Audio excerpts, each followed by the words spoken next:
물감 얘기를 이제 뭐 마지막으로 조금만 더 해보자면은, 우리 이제 시중에서 흔히 이렇게 구할 수 있는 이런 물감 말고 이제 뭐 흔히 좀 전문가적으로 뭐 세분화돼서 뭔가를 표현하고 싶다 이랬을 경우 또 선택할 수 있는 물감들이 또 있긴 있어요. 그런 물감들은 뭐냐면은, 아직도 지금 디지털 시대지만은 아직도 손으로 옛날 방식으로 만드는 회사들이 있어요. 물감도. 그래서 이제 그런 물감들은 뭐 과거에 이 그 만국 박람회 시절 아니면 인상파 시절에 고흐나 고갱이나 이런 사람들이 물감을 스스로 안료를 사다가 만들어 쓰다시피 했었는데, 그 만든 것들도 사실 알고 보면은 이 돈이 많이 들기 때문에 생활비보다 훨씬 많이 들었죠. 이런 그 재료들이.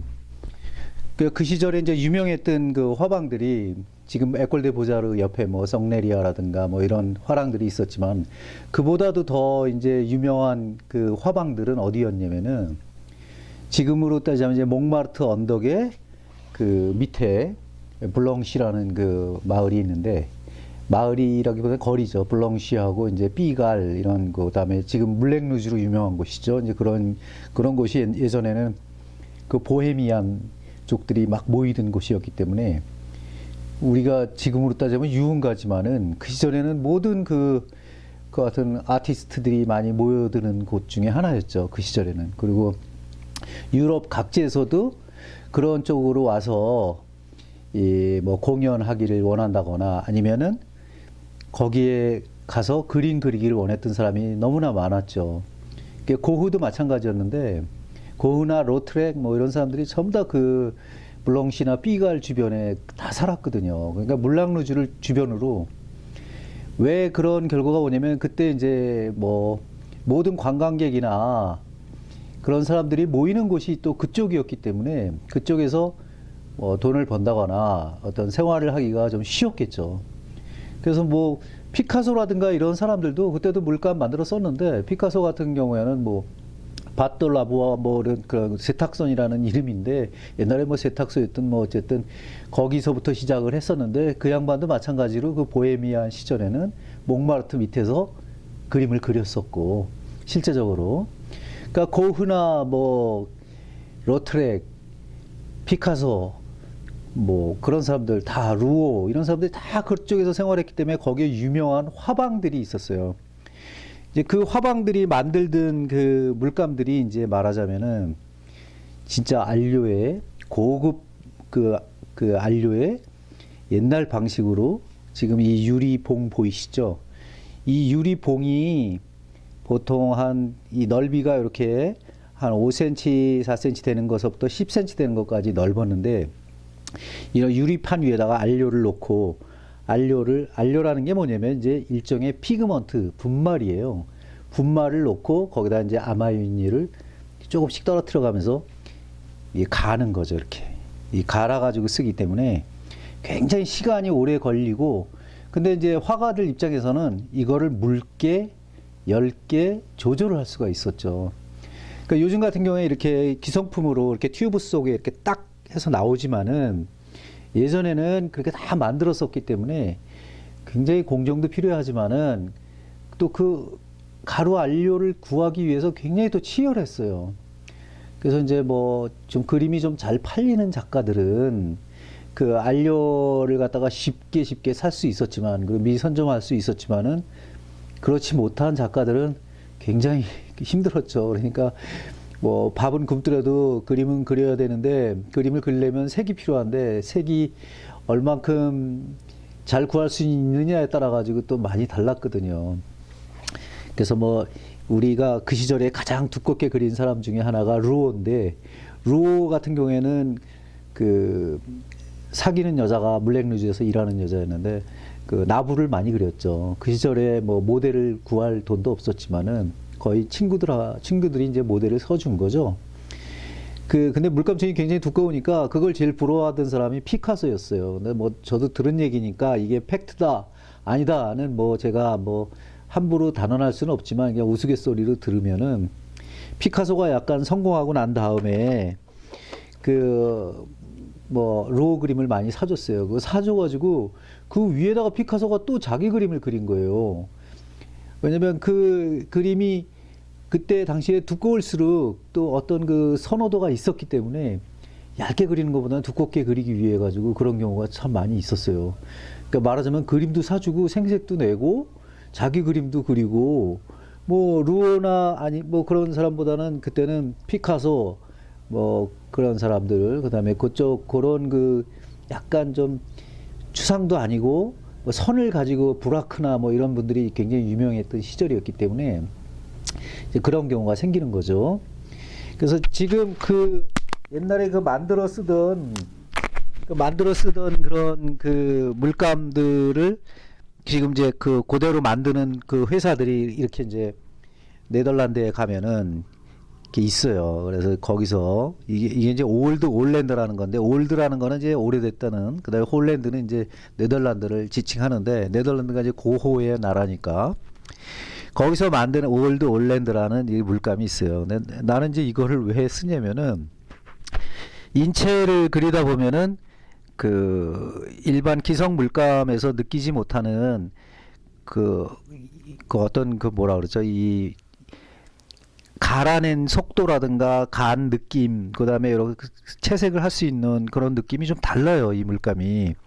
그래서 주로 이제 내가 인물화를 크게 그리진 않으니까 얼굴만 그리니까 이제 그거를 찾다 보니까 이제 물감을 수입하는 수입상 중에 이제 김창희 씨라고 있는데 그분이 이거 한번 써봐라. 그래갖고 이제 갖다 줘서 이제 한번 쓰기 시작했는데 굉장히 좋더라고요. 근데 뭐 너무 비싸가지고 이 물감이 이렇게 작은 튜브 하나가 뭐 거의 뭐 진짜 몇 기 밥값이니까 이거 뭐 쉬운 건 아니죠. 그래서 이런 거를 이제 많이 쓰는데 거기에도 여지없이 그 실버 화이트가 이게 있습니다. 이 실버 화이트 이거는 뭐 좀 다른 회사 제품이긴 하지만 이것도 구하기가 굉장히 어려운 건데 이 컬러 실버 화이트에 잘 어울리는 이런 물감들이 있어요. 근데 이런 물감들은 거의 이제 자연의 색하고 비슷하기 때문에 이렇게 특별한 색을 내기 위해서 쓰는 물감도 있다는 거 여러분이 좀 알고 계시면은 뭐 도움이 되겠죠. 뭐 특히 뭐 이제 마더레드라든가 이런 그 색깔들은 뭐 종류가 이거 하나가 아니고 이제 여러 가지지만은 이런 색들은 굉장히 귀해가지고 이 뭐 예전에 그 뭐 자꾸 이제 아까 립스틱의 비유를 많이 하는데 내가 립스틱에 대해서 좀 연구를 해봤어요. 붉은색에 대해서. 그때 우리나라에는 고종시대 때 이 붉은색이 많이 들어오게 됐는데 그 들어오게 된 이유가 아이러니하게 여자들 립스틱 때문에 많이 들어왔더라고요. 그때는 이제 카민색의 그 립스틱을 많이 썼는데 그때 춤이 굉장히 유행했다고 하더라고요. 그래서 그 조선 여인들이 그 루즈를 바르고 춤을 추러 가니까 고종이 너무 선정적이다. 그래서 이 립스틱 수입을 금지시킨 적도 있어요. 그 붉은색을. 그렇듯이 붉은색이라는 게 주는 이미지가 엄청나게 강하기 때문에 이 뭐 물감을 쓰는 그 사람들 입장에서는 그런 에피소드를 생각하면은 좀 이제 웃음이 나오죠.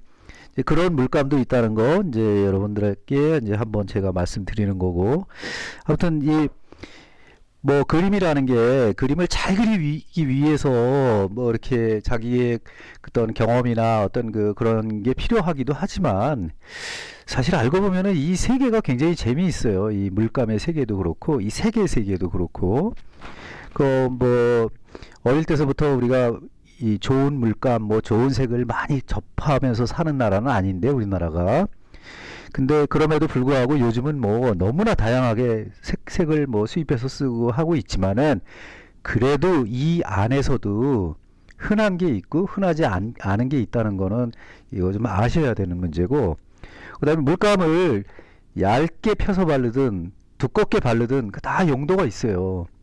그러니까 이 아주 좋은 물감을 갖다가 퍽 찍어서 그냥 확 바르는 사람도 있겠죠. 하지만 그거에 대한 이 자기가 판단을 해서 어떻게 색을 내느냐에 따라 가지고는 뭐 그거는 자기 마음이죠 뭐.